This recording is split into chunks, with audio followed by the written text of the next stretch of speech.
शनिवार की इस सुबह मैं आपसे चर्चा करने आया हूं एजुकेशन इंडस्ट्री में हो रहे बदलाव की। किस तरह का बदलाव मुझे दिखाई देता है अगले 10, 12, 15 सालों में, खासकर उस लोगों की, उस ग्रुप के लोगों की जो लोग शाम को 2, 4, 5, 10 बच्चों को बैठा के ट्यूशन पढ़ा के अपना जीविकापार्जन करते हैं। वो छोटे छोटे टीचर जो गवर्नमेंट नौकरी नहीं रख पाई, किसी वजह से गवर्नमेंट सबको नौकरी नहीं दे सकती, प्राइवेट में भी हो सकता है कि उतनी वैकेंसीज नहीं है इसलिए। लेकिन मैं आपको बताता हूँ, अगर आप अपने अड़ोस पड़ोस में देखेंगे तो माँ बाप अपने बच्चों को भेजते तो हैं ए लेवल के स्कूल में, लेकिन शाम को वो जो छोटे छोटे टीचर हैं जो 2 बच्चे, 4 बच्चे, 8 बच्चे, 10 बच्चों को पढ़ाते हैं, उन्हीं के ऊपर विश्वास करते हैं, उन्हीं के ऊपर भेजते हैं। बिकॉज वो सालों से कई पुस्तकों को पढ़ा चुके हैं और वो उनकी क्रेडिबिलिटी इतनी है सोसाइटी में कि उससे, और वो बच्चों को सही एजुकेशन दे रहे हैं। मैं उस इंडस्ट्री को चेंज कर देख रहा हूँ अगले 8 साल, 10 साल, 12 साल में क्या होने वाला है। उस चेंज को मैं आज आप लोग के साथ जिक्र करने वाला हूँ। हुआ क्या, मैं आपको कुछ एग्जाम्पल बताता हूँ। आज से लगभग 7-8 साल पहले ओला और उबर नाम की कंपनियाँ आई। अगर आप उस समय देखते होंगे तो आपके अगर बगल बहुत सारे टैक्सी स्टैंड होते थे, या कुछ भैया लोग होते थे जो टैक्सी रखते थे और आप उनका नंबर अपने फ़ोन में रखते थे, या टैक्सी स्टैंड वाले होते थे आप उनका कार्ड रखते थे। अचानक ओला और उबर आया। ओला उबर आया और उन्होंने आधे पैसे में, आधे 1/4 पैसे में आपको वो राइड्स देने शुरू किए और आप लोगों ने वो टैक्सी वाले भैया के कार्ड फाड़ फाड़ के फेंकने शुरू किए। अल्टीमेटली आप ओला उबर पे शिफ्ट हो गए। अब टैक्सी वाले भैया क्या करें, उनको तो जीना था। वो टैक्सी वाले भैया ने भी अपना काम धाम बंद किया, अपनी टैक्सी को ओला उबर में लगा दिया। जो ड्राइवर थे वो भी वहाँ से छोड़ के ओला उबर में चले गए। 7 सालों के बाद आज आप देखेंगे तो जो आप उस समय टैक्सी वाले भैया को देते थे, जो भी पेमेंट देते थे, आज शायद उससे ज़्यादा ही देते होंगे, कम नहीं देते होंगे। नोटिस कर लीजिएगा, कंपेयर कर लीजिएगा, आपको आइडिया लग जाएगा क्या ऐसा हुआ या नहीं हुआ। हो सकता है मैं गलत हूँ, मेरा काम है आपको जागरूक करना। मेरे को जो समझ में आ रहा है, जो दिख रहा है, वो मैं आपको बता रहा हूँ। और एग्जाम्पल बताता हूँ, क्योंकि मेरा एक मित्र है, 15-20 साल से वो ढाबा चलाता है। ढाबे वाले भैया के पास भी ऐसा ही हुआ। स्विगी, जोमेटो, फूड पांडा ऐसे करके कुछ लोग आए। उन्होंने कहा आप क्यों हमारा दिक्कत लेते हैं जी, आपका खाना हम घरों तक पहुँचा दे तो कैसा रहेगा। उन्होंने बड़े खुश हुए। उन्होंने अपने डिलीवरी बॉय को हटा दिया। अब वो डिलीवरी बॉय चला गया स्विगी और जोमेटो वाले भैया के पास। उसने एक बाइक ली और नौकरी करना शुरू कर दिया। उन्होंने डिलीवरी फ्री करनी शुरू की। ढाबे वाले खुश। 6 महीने हुआ, 1 साल हुआ। उसके बाद उन्होंने कहा नहीं जी, डिलीवरी में पैसे लगेंगे, 30 रुपये मात्र लगेंगे, 15 रुपये आप देना, 15 रुपये हम देंगे। चलो जी, यहाँ तक भी बात हुई। उसके बाद उन्होंने कहा नहीं जी, डिलीवरी का खर्चा आपका है, हम तो पहुँचा रहे हैं, हम तो अपना सर्विस देंगे, आपका चीज़ पहुँचाएंगे, उसका खर्चा ये और उसके बाद ये। और जो बच्चों को रखा था उन्होंने, जो डिलीवरी बॉयज़ होते थे होटल पे, उनको कह दिया जी आपको सैलरी वैलरी नहीं मिल रही, जितने ऑर्डर आप छोड़ोगे उस ऑर्डर से 30 रुपये मिलेगा।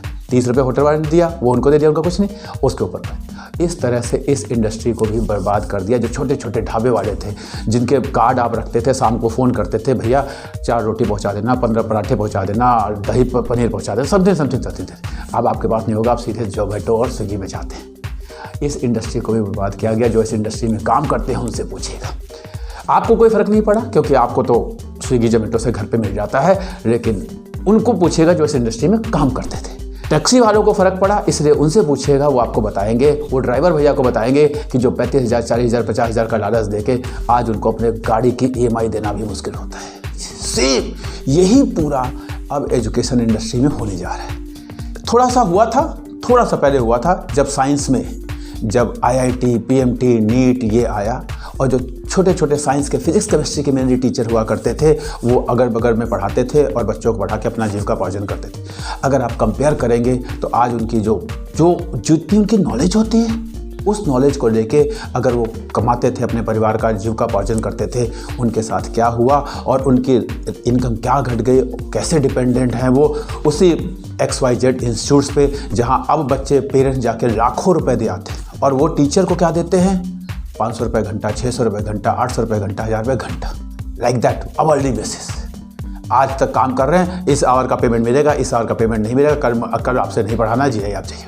मतलब 10 टीचर को बुलाया, सबको ऑनलाइन जोड़ दिया। कैसे, आप सोचो बाकियों का क्या हो रहा है। ऐसा ही होने वाला है ये कॉमर्स के टीचर्स के साथ, जो कॉलोनीज़ में रहते हैं, फ्लैट्स में रहते हैं, गांव में रहते हैं, घरों में रहते हैं, 10-20 बच्चों को अकाउंट्स, इकोनॉमिक्स, बिजनेस स्टडीज़ जो पढ़ाते हैं। क्या हो रहा है, अब कुछ बड़े बड़े नाम आ रहे हैं, Unacademy, Byju, Vedantu, class prep, ये लोग आ रहे हैं और ये धीरे धीरे टीचर्स को वो लालच दे रहे हैं, एक तो कमीशन दे रहे हैं, ऊपर से टीचर्स को अपने यहाँ जोड़ रहे हैं, आप अपना डेटा अपलोड करो, आप हमारे यहाँ वीडियो बनाओ, आप ये करो वो करो। इस तरह से लोग उनसे जुड़ते जा रहे हैं, जुड़ रहे हैं। उनको खुशी हो रही है कि हम 50,000 कमा रहे थे, अब हम 60,000 कमा रहे हैं। ये वही हो रहा है जो टैक्सी वालों के साथ हुआ, ये वही हो रहा है जो होटल वालों के साथ हुआ। अब यही टीचर्स के जो जुड़ रहा है उसको तो बहुत मज़ा आ रहा है, हाँ जी हमारी इनकम बढ़ गई। जो नहीं जुड़ रहा है उसकी ख़त्म हो रही है। लेकिन जो जुड़ रहा है क्या वो फ़ायदे में रहेगा? क्या होगा ये मैं आपको बता देता हूँ। अगर नहीं तो अपने बगल के टैक्सी वालों से पूछो, अपने बगल के होटल वालों से पूछो। मैं आपको बता रहा हूँ, आज आपको बहुत अच्छा लग रहा होगा, आपकी इनकम थोड़ी सी बढ़ रही होगी, आपकी मतलब 2-4 लोगों की, लेकिन उन 2-4 लोगों की वजह से ये पूरी इंडस्ट्री बर्बाद हो जाएगी। ये एक पूजनीय इंडस्ट्री है। मैं जानता हूँ, आज भी मेरे पास बच्चा आता है, 4 बच्चे शाम को आते हैं पढ़ने तो पैर छूते हैं पहले कि गुरुजी कुछ पढ़ा दीजिए। वो जो गुरु और शिष्य की परंपरा है वो ख़त्म हो जाएगी। मैं आपको बताता हूँ वो परंपरा हमारे देश से चली जाएगी। अगर उस परंपरा को बचाना है, अगर उस सभ्यता को बचाना है, अगर उस विश्वास को बचाना है पेरेंट्स का कि अगर मेरा बच्चा नहीं पढ़ पा रहा उसको, तो कौन ऐसा है जिसको हाथ पकड़ के उसको बैठा के अपने बच्चों की तरह पढ़ा सकता है? वो इंडस्ट्रीज नहीं पढ़ा सकता, वो पड़ोस में रहने वाले गुरुजी या पड़ोस में रहने वाले गुरु माँ ही पढ़ा सकती है। उनको आपको बचाना पड़ेगा, उनको आपको साथ लेके चलना पड़ेगा। अगर आप उनको नहीं बचा पाएंगे, अगर टेक्नोलॉजी के ना यूज करने की वजह से वो सर्वाइव नहीं कर पाएंगे, मैं आपको बता रहा हूँ टेक्नोलॉजी क्या होती है, इंडस्ट्री को कंसोलिडेट करती है। बड़े प्लेयर्स रह जाते हैं, छोटे सारे के सारे चले जाते हैं।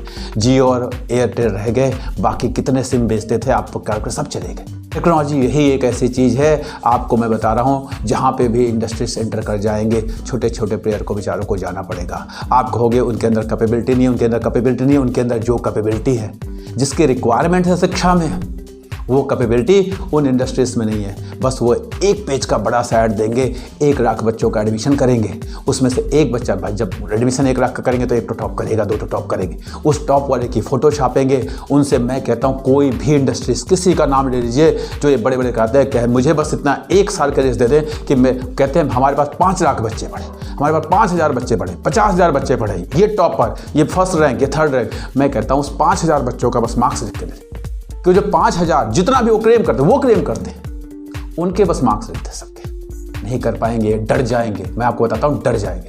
लेकिन आपके पड़ोस में बैठा हुआ टीचर वो आपको लिख के दे देगा, मेरा ये बच्चा है, इसके 99 आए और इसके 33 आए। वो बेचारा एक्सेप्ट करेगा कि हाँ जी मैंने मेहनत की, बच्चे में ये कमी थी लेकिन मैं इतना ही कर पाया। वो आपको नहीं करेगा, वो एक बड़ा सा पेज का ऐड देगा और उस ऐड में जो टॉपर होगा उसका नाम छपवा देगा, दूसरा पेरेंट देखेगा और वो वहाँ पहुँच जाएगा। इस तरह से इंडस्ट्री एक दिन कंसोलिडेट हो जाएगी और बहुत सारे टीचर्स की जीविका, आपको विश्वास नहीं होगा, हमारे देश के जो युवा हैं वो ग्रेजुएशन पोस्ट ग्रेजुएशन करते करते बेचारे कुछ ट्यूशन पढ़ा के अपना आगे का जीविका चलाते हैं, वो सब खत्म हो जाएगा। जाके डेवलप्ड कंट्रीज़ में देखिए क्या वहाँ पे ऐसा ट्यूशन्स का होता है? नहीं होता, क्योंकि वहाँ ऐसा हो चुका है। प्लीज़ वो चीज़, अगर उस कल्चर को बचाना है जो हम चले आ रहे हैं, गुरु शिष्य परंपरा को बचानी है, तो आप लोग इनसे थोड़ा सा बच्चों को दूर करिए, पेरेंट्स को दूर करिए, खुद मेहनत कीजिए। आप देखोगे कि हम बहुत कुछ कर सकते हैं, हम एक टीचर बहुत कुछ कर सकते हैं। हम अपने परंपरा को बचा सकते हैं, हम अपने बच्चों को बचा सकते हैं, हम अपने पेरेंट्स को बचा सकते हैं, हम अपने शिक्षा को बचा सकते हैं। नहीं तो ये माफिया तंत्र आ जाएगा।